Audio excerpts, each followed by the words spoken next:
E aí pessoal, tudo certo? Mais um encontro aqui com vocês e agora para a gente falar a respeito da Primavera Árabe. Bom, como estamos estudando as questões geopolíticas que ocorrem ali, na região do Oriente Médio, na região do continente africano, a gente vem aqui para um dos quesitos mais importantes a respeito da busca da democracia dos países que compõem parte desses dois continentes, certo? Então vejam só. A Primavera Árabe, na verdade, foi um conjunto de revoluções, de manifestações que ocorreram especialmente no norte da África e também, certo, em alguns países do Oriente Médio, tá? Então vejam só, quando é que vai começar essa revolução que foi a Primavera Árabe? Começa aí na Tunísia. E o que é que vai acontecer?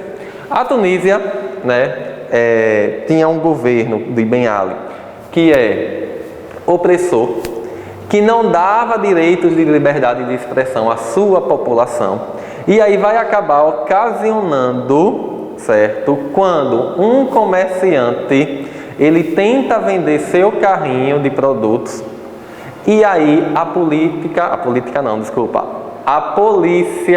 vai cobrar propina para que ele possa vender o seu carrinho lá que ele comercializava. Então o que é que vai acontecer? Esse cara vai atear fogo no corpo como resposta a essa corrupção da polícia, e aí a população cansada, claro, dessa opressão militar política, vai começar todo o processo de revolução aí que a gente considera hoje da Primavera Árabe. Então vejam só, a Primavera Árabe no contexto geral, são manifestações sociais que buscam primeiramente pela liberdade social, democracia e melhores condições de vida. Que o palco principal vai ser aqui, começa na Tunísia, certo? Bom, avançando aqui, e o que é que acontece? Essa charge vem mostrando que a Primavera Árabe, quando começa lá na Tunísia, no governo de Ben Ali, ela vai funcionar como um efeito dominó para outros países das regiões do Oriente Médio e do Norte da África, tá? Depois da Tunísia, a gente vai ver ali que o segundo país que teve a maior revolução vai ser o Egito, durante o governo de Mubarak.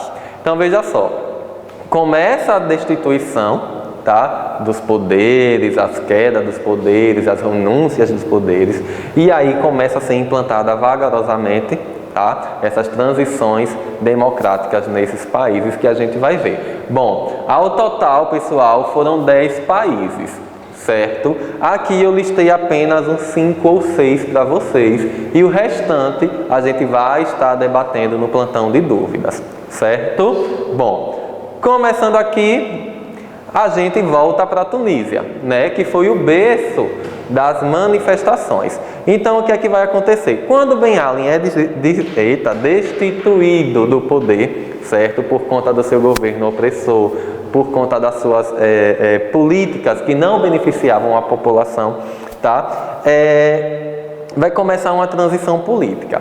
Essa transição política, ela vai acontecer de uma forma muito lenta. Porque na Tunísia a gente vai encontrar 3 segmentos de poder, tá? Que vai ser o governo, opressor, que é defendido pelo Ben Ali, beleza?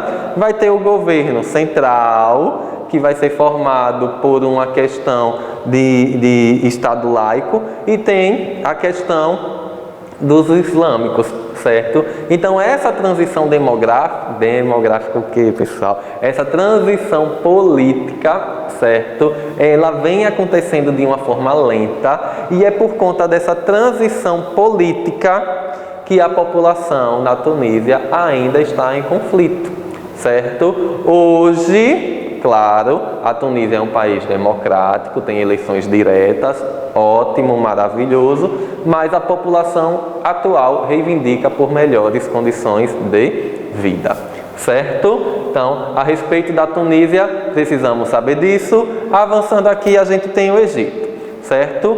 De todos os países que vamos ver aqui, o Egito é aquele que merece um destaque primordial. Por quê, professor? Porque o governo, antes da Primavera Árabe, era um governo extremamente opressor. Era um governo que não dava direitos praticamente nenhum à população, só deveres. E isso estava gerando uma certa insatisfação, tá, da população.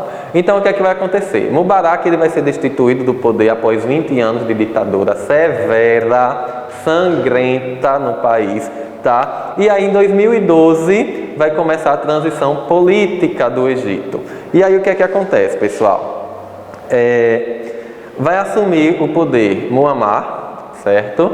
E aí a gente vai ter o seguinte fator. Foi destituído um que era opressor, chegou um novo que defendia a liberdade de expressão, que defendia os direitos dos povos, e ele começou novamente a oprimir o povo. Então, o que é que vai acontecer aí? O povo vai voltar para a rua, manifestar, porque, como é que a gente tira um ditador e vem outro e ilude a gente e começa a oprimir a gente. Então, vai ter nova destituição, né? Ele vai ser destituído e aí a gente tem a revolta popular do Egito, né, onde o presidente foi destituído. E hoje a gente tem aí, né, uma ordem democrática que também o povo está lutando, né, por melhores condições de vida. Além disso, entra também as questões econômicas. Tá? Por quê? Porque a gente viu em algumas videoaulas anteriores que o Egito está situado numa posição estratégica e a população quer que o mercado, a economia do Egito, ela se expanda para outros locais, né? Aumentando assim o PIB, o comércio, gerando emprego, indústrias sejam atraídas e assim sucessivamente. Bom, avançando aqui, a gente tem a questão da Líbia, certo? Bom, por que a Líbia é importante ser tratada? Veja só. A Líbia tinha um ditador que ele era extremamente corrupto. E além de roubar o dinheiro, né, do país todo, ele concentrava boa parte das riquezas em suas mãos. Tá, vamos colocar assim, ou então posse da sua família. Empresas estatais eram no nome da família, as maiores propriedades e melhores propriedades de terra eram no nome da família ou no nome dele, e isso estava gerando uma insatisfação popular muito grande. Porque como é que pode o presidente concentrar tanta riqueza e os tantos milhões de pessoas viverem em extrema pobreza, com condições sanitárias péssimas, com desemprego, taxas de desemprego elevadas? Então, mais uma revolta que foi gerada na Líbia e aí a gente tem um grave problema na Líbia. Por quê? Quando começou as manifestações para destituir o ditador, o que é que vai acontecer? Vai gerar uma guerra civil e uma guerra civil extremamente sangrenta, tá? Entre quem defende o governo e aqueles que apoiam um novo governo democrático, né, por eleições diretas e tal. Então, essa guerrilha civil, né, entre o próprio povo da Líbia vai gerar o que, pessoal? Uma intervenção direta. A ONU teve que fazer uma intervenção e teve que assumir um parlamentar, que é o primeiro-ministro, para assumir a presidência do país. Hoje, a Líbia conta, certo, com um Conselho Nacional de Presidência, certo? Que são várias regrinhas internacionais, eu posso dizer assim, que é para ver se o país dá andamento até o parlamento líbano se organizar e o país começar a andar, tá? As guerras civis ainda acontecem porque parte da Líbia quer que, como é que eu posso dizer, quer que os ditadores continuem no poder e aqueles opositores, né, lutam em prol, na verdade, da democracia da Líbia. Certo? Bom, avançando aqui, a gente tem a questão da Síria. Vocês bem sabem, como a gente já viu também, a Síria é um país que sofreu e sofre ainda com grandes repressões. E um dos grandes problemas da Síria hoje é porque a política síria, ela é alimentada e ela é sustentada por milícias, certo? E essas milícias colocam terror em todo o país. Vocês bem sabem disso, né? Terror como assim, professor? Bombardeios, perseguições, sequestros, né? Então, o país vive um sério problema por conta de Bashar al-Assad, que foi um dos primeiros ditadores, e aí quem está no poder hoje é o filho dele, que não garante liberdade de expressão para a população, e como ele é sustentado por milícias, consequentemente ele começa a atacar a oposição para diminuir, né, o número aí total de políticos de oposição.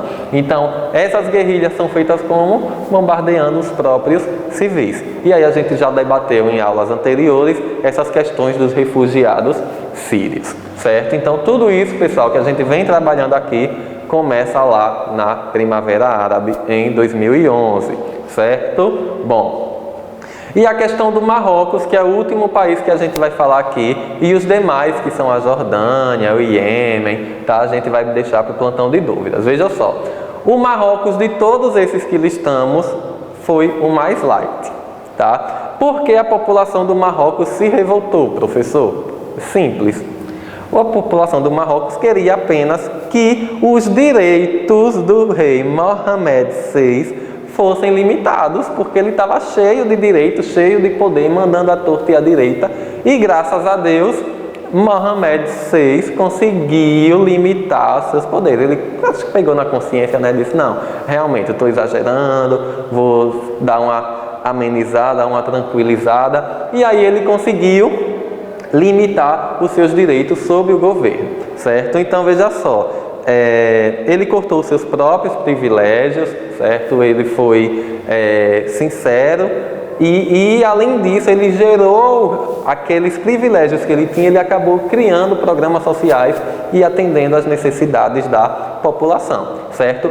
Ele continua no poder até hoje e está sendo muito bem requisitado, tá? Então, a Primavera Árabe tem todas estas características e bons estudos, pessoal. Nos encontramos na próxima videoaula. Valeu!